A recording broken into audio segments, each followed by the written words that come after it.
I'm still processing. I was here at Temple Saturday night for a simcha, and Sunday morning flew to Israel this week just for 3.5 days and arrived home a few hours ago.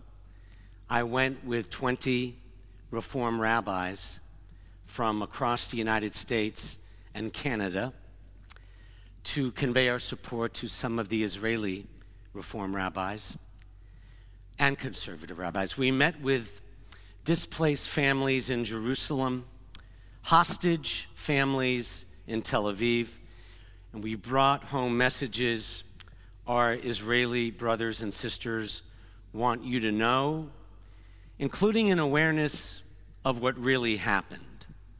Take Kfar Aza, a kibbutz on the Gaza border. You can see it circled next to the Gaza Strip. Some 900 people. There's a 3-year wait list just to move into this beautiful, peaceful kibbutz. 68 residents were murdered.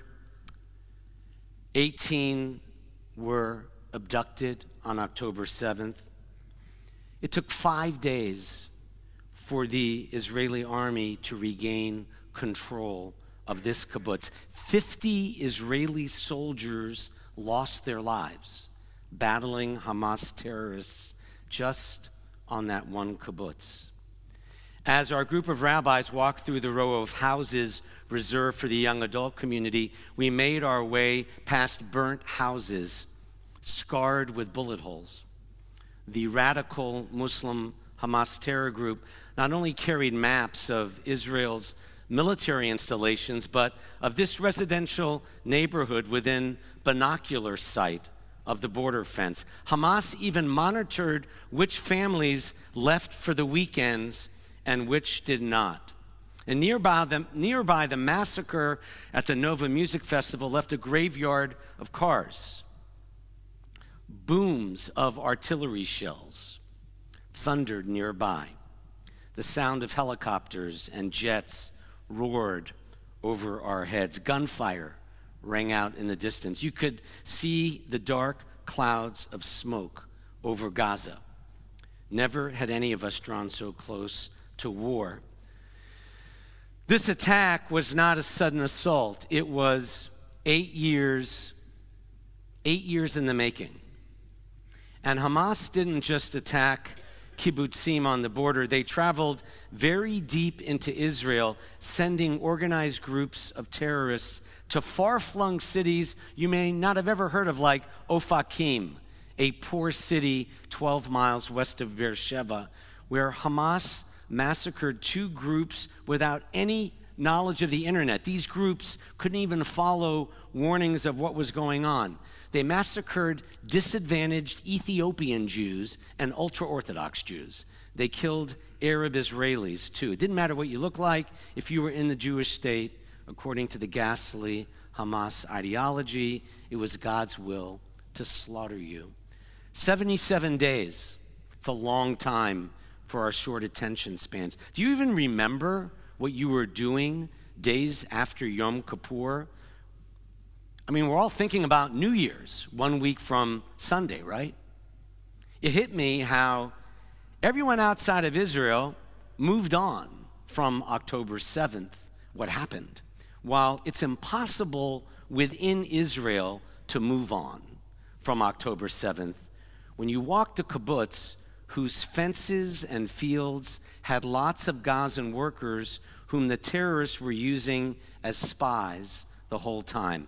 It hit me walking with Gon, right there, one of the young kibbutz heroes who not only hid his 7-month-old son and wife, but who defended his part of the kibbutz with one eye. He lost his other eye in a previous war, and he took out terrorists where there were 200 roaming that kibbutz, murdering women, men, children.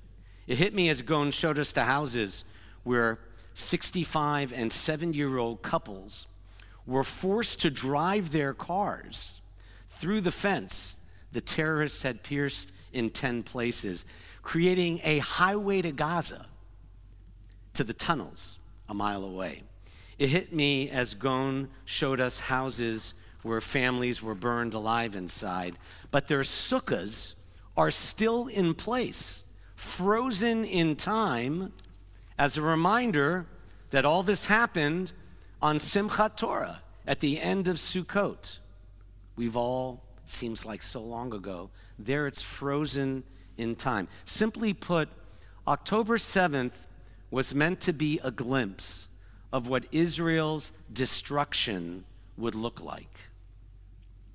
Israel on October 8th onward, it's not only forever different from what any of us think of. The main thing that shattered or cracked was the illusion of security. My Israeli sister, who's on faculty at Tel Aviv University, put it this way to me over a very late night dinner after my flight landed on Monday night. The world, she said, only gave us grace for 3 days, but has already minimized the unprecedented reality here caused by Hamas, including our response to their threat to our day-to-day lives. It wasn't the West Bank they built massive tunnels to destroy.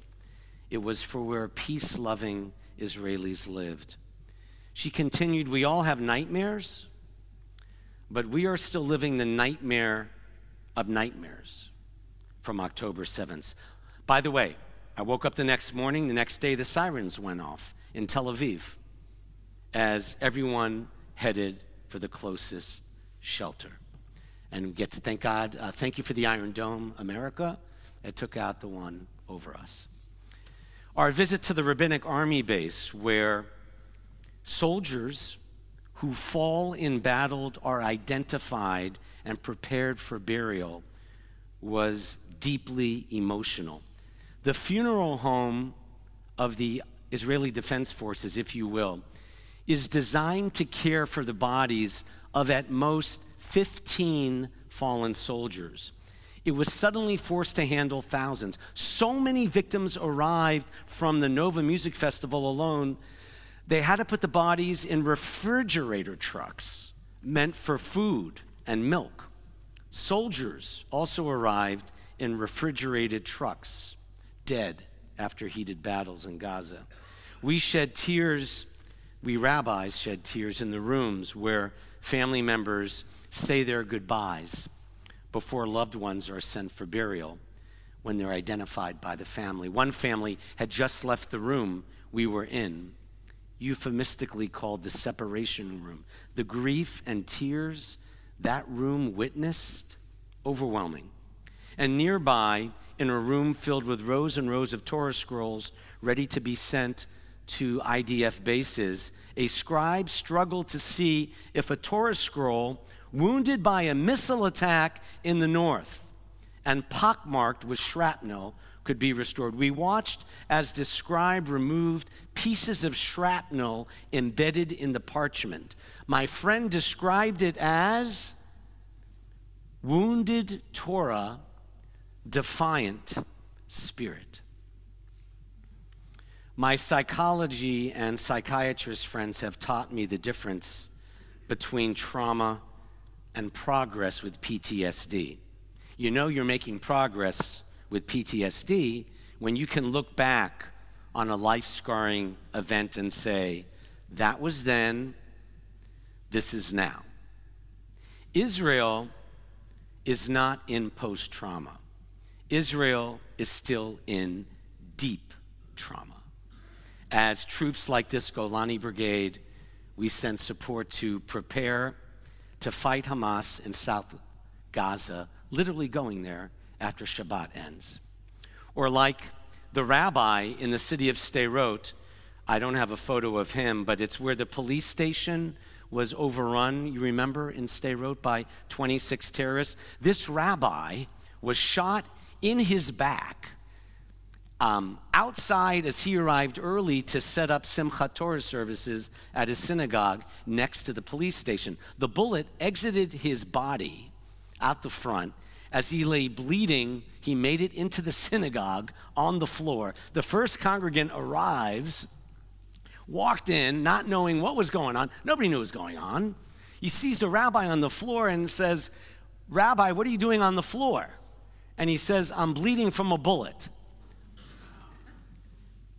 The synagogue member couldn't believe it, but when he saw the rabbi literally bleeding out, they jumped in his car, they dodged the terrorists, and after 2 weeks in ICU, the rabbi survived to meet us, as well as other city leaders, to share what happened via actual police video footage of the attack. 50 Sderot citizens were killed in this city, which, like Ofakim, is way far away from all the border kibbutzes you're seeing in the news and that we had visited earlier. I led a commemorative moment on that massacred kibbutz and noted how the orange trees behind us and beautiful flowers in time will eventually mask the river of blood below and destruction being cleaned up. Nature just watches what happens. It's like Auschwitz on a beautiful spring day. You would never know. Nature just watches. And that is why human atrocities must be addressed by human acts of courage, because the earth does not remember the evil it hosts. We must take it upon ourselves to do so. So where is the hope? In people like Adar Schwarz, who, like local and global difference maker Fred Smith, is using wartime to mobilize civil society to help one another. I mentioned Fred Smith because it was his Vietnam years and the inefficiencies he witnessed among his servicemen and others experiencing war that influenced the concept of FedEx. And Adar Schwarz, age 29, the youngest member of the Jerusalem City Council, leader of the Next Gen, conceived the Jerusalem Civil Coordination Center in a 5-story film school in the heart of Jerusalem based on one core value: Kavod ha'adam, human dignity. So while the massacre was unfolding, realizing the scale of devastation, this 29-year-old rallies clinical social workers, psychologists for emotional support, equipment for soldiers, move on from that one, 40,000 hot meals delivered by thousands of volunteers. He has helped the displaced people in Israel. Let me give you a statistic. You'll remember this. There are 25,000 displaced people in Jerusalem alone in 63 hotels. What do you do with the elder people? He found people in gerontology to develop activities for the elderly, activities for the teens, fighting boredom in hotel rooms since they can't go home. There's a clothing store. I think I got that. Now, this is not Goodwill. These are high-quality designer clothes for the evacuees who fled in their pajamas. Remember, it was a Saturday morning. Evacuees come to this community hub to come and take whatever they want. There's even a floor for children to stay and play. Helping soldiers is a focus of the center since the Jerusalem community has been hit hard by the war. 10% of the soldiers killed are Jerusalemites, 20% of the injured. By the way, he respects government as a rising politician, but government isn't nimble, can't move fast, right? Government is a bureaucracy. It's the way it's set up. Can't address people's immediate needs. Plus, in Israel, everyone in government had to enlist. So what does this center do? It has shown what the people in civil society can do when they become one.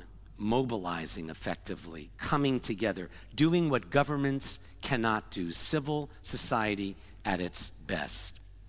Friends, we Jews are a people of 3,000 years of history, each of our lifetimes. Or a great synagogue like this one, it's at best a line in that history. October 7th, is an entire page. Hamas wrote the first paragraph.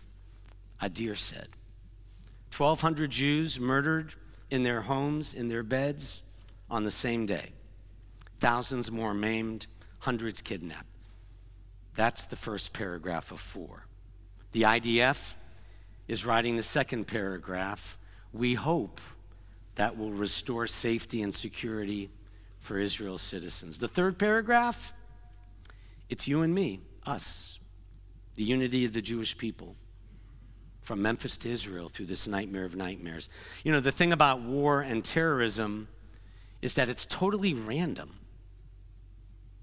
It can happen to anyone. Another feeling during wartime is that you're all alone. And that beautiful man said, we never felt alone because of you.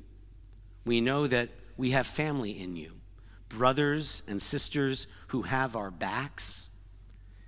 And don't underestimate that, he said. It's made an impact 100%. That you came here just to say that you're with us is no small thing. Take that message home to your synagogue, I was told. Tell your people, even if they're not going to Israel anytime soon, to stay proximate, however you can, because we need each and every one of you. That's the third paragraph, our unity as a people. The fourth is the unwritten paragraph, the tikkun, the repair, the recreation of the Jewish people, and the message leader after leader wanted me to bring back after thanking us embarrassingly for coming. It was awkward.